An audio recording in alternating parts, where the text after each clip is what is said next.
Nothing tugs at our hearts more than the sight of an empty chair. My friends, welcome to Old Stonewall Farm, where we're not celebrating Halloween.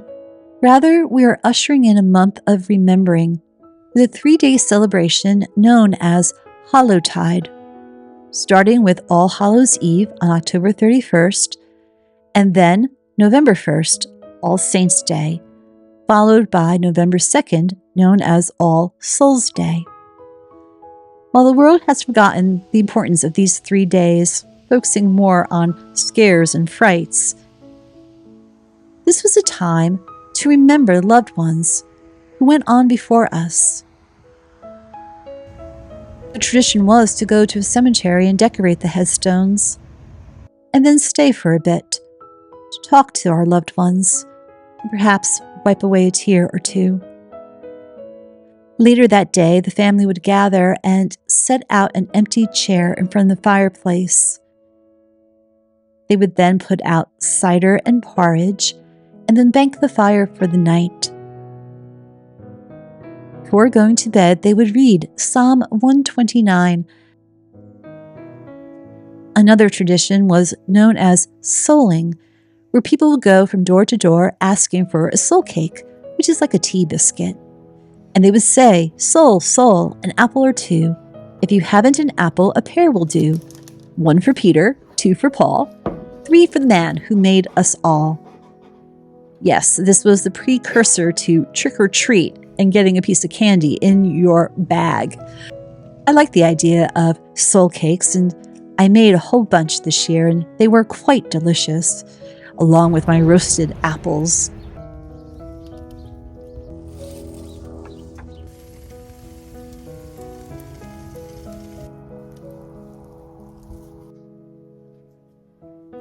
This year, though, I am thinking a lot about those who have gone on before me, those saints and souls who inspired me, those I still hear whispering to me in the wind, in the woods, in the sunrise, and the sunset.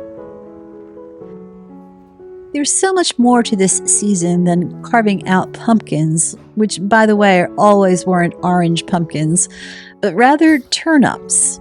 Yes, that was tradition in Ireland and Scotland. Have you ever tried carving a turnip? It's not that easy.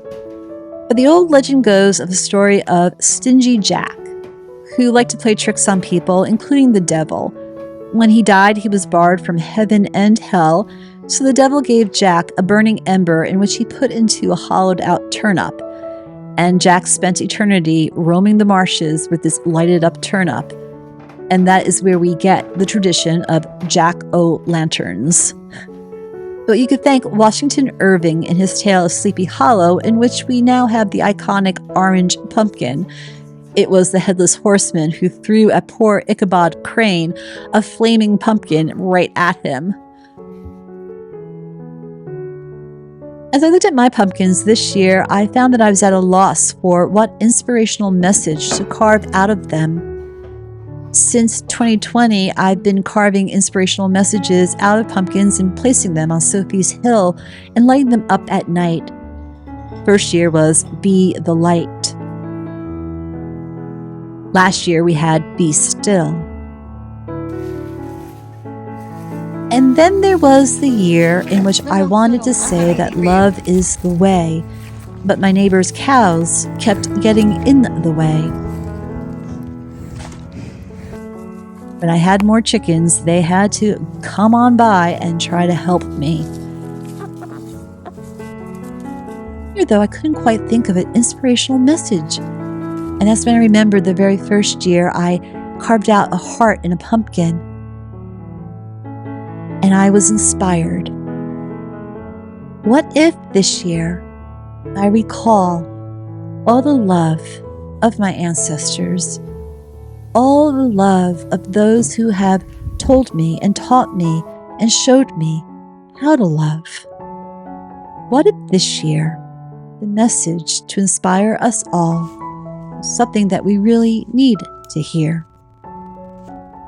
What about if we all decided to live with love? My friends, I hope you embrace the celebration of Hallowtide with me, for it's more than just Halloween. I almost didn't do the inspirational message in the pumpkins. I don't know, my heart wasn't just in it this year, and I struggled.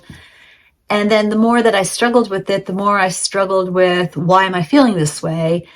And then the other morning I woke up all achy and out of sorts, and I thought, oh, I hope it isn't Lyme disease again like I had in the summer. But I feel better now, so I don't think it's that. If it continues, I will go to the doctor. But I woke up physically and emotionally unwell, that it concerned me. And then to not feel the excitement that I usually have when it comes to the pumpkin message, that bothered me as well.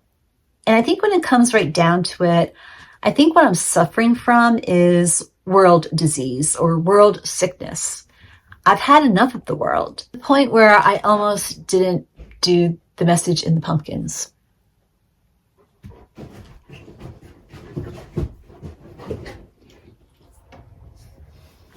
I just had a Halloween scare. Fritz was barking at something, and I kept hearing the back door creak. And at first I thought maybe it was somebody delivering a package. Sometimes they do drop it on the back porch, but there was nothing. Turns out that the wind blew the door open. Back door is locked. Everything is good. As I was saying, I think I am experiencing world sickness because everything that is happening in the world and what I'm seeing is affecting me. I have to take care of my own mental health and take a step back. When I was driving the other day to the store, I noticed that some houses have election signs on their lawn. There were a few houses that had the sign, "Vote with Love." Now, I've seen them before and I didn't think anything about it. It makes sense. It is a contentious time in which we are living in. And to get that message out, vote with love, again, I didn't think that much of it. The more I thought about it though, why do we need signs that say vote with love? If we just decide to live with love each and every day, then the world would be a better place. It's just reminding me that we need a sign to remind us to do that because we haven't been living with love. So that's why I came up with the message, live with love, this year. It's something that I know that I need to be reminded of, and something that I wanted to share with all of you. If you're feeling like you're coming down with world sickness. The reason why I almost didn't come to you today is because I do like the fall holidays. I do like Halloween. Last video I did get some comments from folks. They just didn't think that it was appropriate that I, person of faith, would embrace Halloween. And it bothered me, and I did lose subscribers. And so talk about being real, talk about being your true self and not being afraid of who you are. Well, in all honesty, before I put that last video out, the pumpkin prayer walk video, if you didn't see it, here's a link to it. I did for a second think how I might lose viewership. But if I didn't do that video, if I decided to let my worries about what other people would think hold me back, then everything I said in that last video, the pumpkin prayer walk, and about being your true self, then I would be a hypocrite. So I put the video out knowing that there was some fear in my heart that people might not like me. Early Christianity used pagan holidays to tell the story of Jesus. It was a way of speaking the language of another person who would then hear you and understand. If you want to share something with somebody, if you want to not convince somebody, but kind of open the mind of somebody who might not be on the same page as you, you try to find a commonality. You try to find something that they can relate to. And that's what the early church did. Christmas, the story of Christ being born, and why we have it in December when really scholars say that Jesus was born in the summer. It's because of the pagan celebration of the winter solstice. On the darkest day of the year in winter, early Christians, in order to tell their friends about Jesus, would use the dark day to remind them that there was a light in the world that no darkness can overcome, and that light was the Son of God. So early Christians use the winter solstice, the darkest day, to tell about the light of Christ. And Easter, well, we get the word Easter from a pagan goddess of new life, fertility, new beginnings. So again, early Christians would use the story of Jesus, his resurrection, as a new beginning, that death is no more, that there is always life, promised life with God.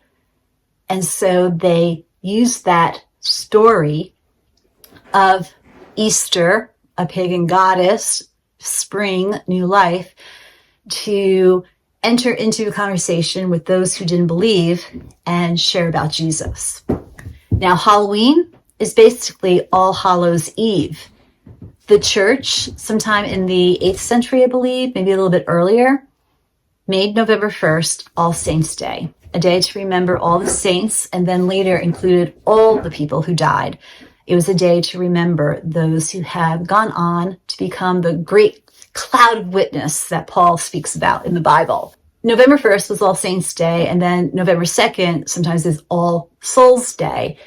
So on October 31st would be the eve of All Saints' Day. So All Hallows Eve, as All Saints' Day used to be also known as Hallow Day. You really want to celebrate about the legacy that people have left us, the love that is no longer with us because they have gone home to heaven. If you want to remember the saints in your life, then you can embrace a 3-day celebration called Hallowtide that starts with All Hallows Eve on Halloween, November 1st, All Saints' Day, and November 2nd, All Souls' Day. Yeah, I almost didn't come to you because I am sick with world disease. I'm tired of everything that's out there, and I know I need to step back, but I don't want to lose my faith, and I don't want to miss not being with all of you. And I struggled because I almost didn't have a message for this year's pumpkins on the hill. But I think Live with Love is a really good message for us. And that living with love means that we stop being afraid of the things we don't know. We stop demonizing the things that we are afraid of. And we stop judging others or jump into conclusions like, what's a pastor doing embracing pumpkins? Live with love. We got to start meeting each other where we are. We have to start seeing each other as a child of Christ. We have to start seeing one another as worthy and divine. We have to start seeing one another as beautiful, even if we don't agree. We have to stop pushing others away if we feel what they're doing is wrong. Love them still. Talk to them, get to know them, understand where they're coming from. Most of the holidays that we do have that are Christian are centered around pagan celebrations. And I think that's beautiful because it shows you how God wants to meet you just where you are. He's not going to twist your arm to believe, but God's going to meet you exactly where you are. Listen to what it is you believe. Talk to you some more. And then, if we're willing to listen, God will sit down and speak to us a message that we need to hear. All Hallows Eve, Halloween. It was all in preparation of the celebration that would come on November 1st, All Saints' Day, which is indeed a church holiday. So that is what I wanted to share with you, and I hope that you enjoyed this year's Halloween celebration. But most of all, I hope that you all will go forth now and live with love. Thanks be to God.